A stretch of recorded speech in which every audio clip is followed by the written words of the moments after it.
Want to start a rewarding career in the healthcare field?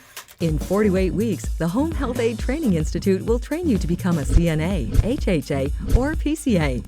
With our easy payment plans, you can start right away without breaking the bank. After you graduate, you are covered with lifetime placement services. These are jobs that are recession-proof and are always in demand. To jumpstart your career in the healthcare field, call 516-333-3689 or visit WeTrainAids.com. Like us on Facebook and subscribe to our YouTube channel. Hey everybody, this is Dwayne McLean, and we are watching Pastor on the Mantle with Pastor Undena. Welcome, welcome, welcome to another exciting episode of Passing on the Mantle with Pastor Undena, keeping the foundation and doctrines of the church. Listen, you know we're always bringing you the best quality information that we can, and today we're on location here at the Rehoboth Cathedral where Bishop Gerald C. Brooks is the pastor. And I am sitting here talking to my guest, Minister Dwayne McLean from the Institutional International Ministries located here in Brooklyn. And we're discussing some very serious things that are going on in today's culture and church, home, family, government, society, and what the justice system has done and is doing in our prison system. So Minister Dwayne has a history that he's going to share with his life about incarceration. So welcome to Passing on the Mantle. How are you? How you doing? Great. Great to be here. So I'm going to call you Minister Dwayne. That's how I'm going to call you Minister Dwayne. So listen, I know that we were talking about some very important issues concerning social justice in the Bible, and we started talking about, people that had been incarcerated before and the effects of incarceration, what happens, the young people today between bullying, gang violence, and you were sharing some information with me on your life. So please share with us on what got you into gang violence. When I was young, it was the neighborhood, the culture I was growing up in, and the neighborhood had a lot of gangs. And when I was young, and I wanted to be a part of that because they show like a brotherly love. They stuck together. Anytime problem comes, they stand up together. When they have a time of problems, they fight together. They cry together. Everything they did, everything together. So I always wanted a part of that. And at the age of 14, I started.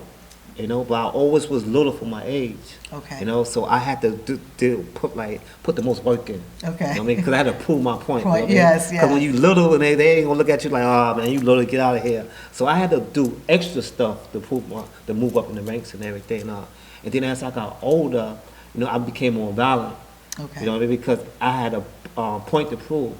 I had a little man complex. I had this, you short, you got a little man complex, and I had to just do what I had to do to survive. What actually brought you to the decision? Because I don't believe anyone just wakes up in the morning and said, well, today I'm just going to join the gang. I didn't have a father figure when I was growing up. My mother had 4 kids and she was a single parent. So I was the oldest. So I had a responsibility of taking care of my brothers and sisters. And as my mother struggled, being by herself, at times that I couldn't eat because my younger brothers, my siblings had to eat. So that really made me have to go towards the street. So I had to go do what I had to do to survive, to help my family and stuff. So that's how I entered the gang life and all that. Okay. What age did you actually start getting introduced to gang violence? I really got into when I was 16. 16. When I turned 16, and I was in Boys and Girls High School, and I had got into the instinct. You know how you freshman, whatever. Okay. And they come up to the school and do something, take your sneakers or whatever. And that day I happened to bring a gun to school. Oh, okay. And the guys see me in the locker room, so they try to, take my Adidas. With you taking on the mantle of the man in the household, your mother was a working mother, trying to figure out, if you don't mind, where was your dad? My dad was in prison. My dad was in jail. My dad did probably 32 years. Really? Yeah. For homicide. Okay. Now he's also in the gang too. Okay. So do you feel like you were in this cycle of following his pathway? It was cycling because my grandfather was in the gang. Then my father was in the gang. Then my uncles and stuff, they was in gang. They were drug dealers. So it was like a cycle. So I picked up that. So when I was younger, and I used to see my uncles and them with a lot of jewelry, cars, women. I wanted to be a part of that. You know, this to be a part of our life.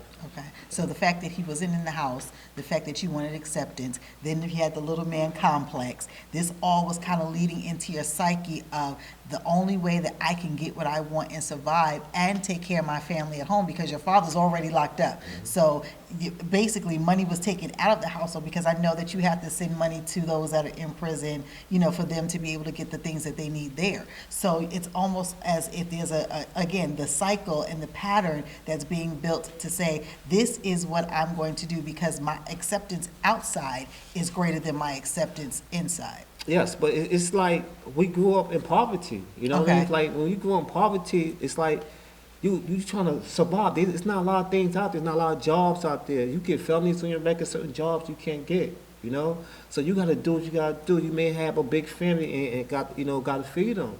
So they not gonna give you no food and say, yo, here, take care of that. They not gonna give you no program. They not gonna help you get jobs. Don't they wait and sit there, wait for you to get yourself in trouble, so then you go through the system, and then once you get a system, it's a stamp on you, you know?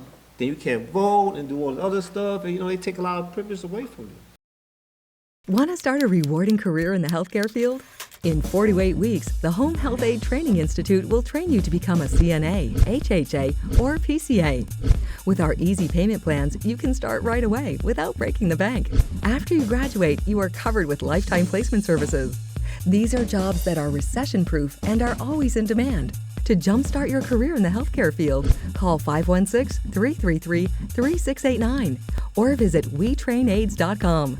Like us on Facebook and subscribe to our YouTube channel. For more information, log on to PTMU1, that's PTMU1.com.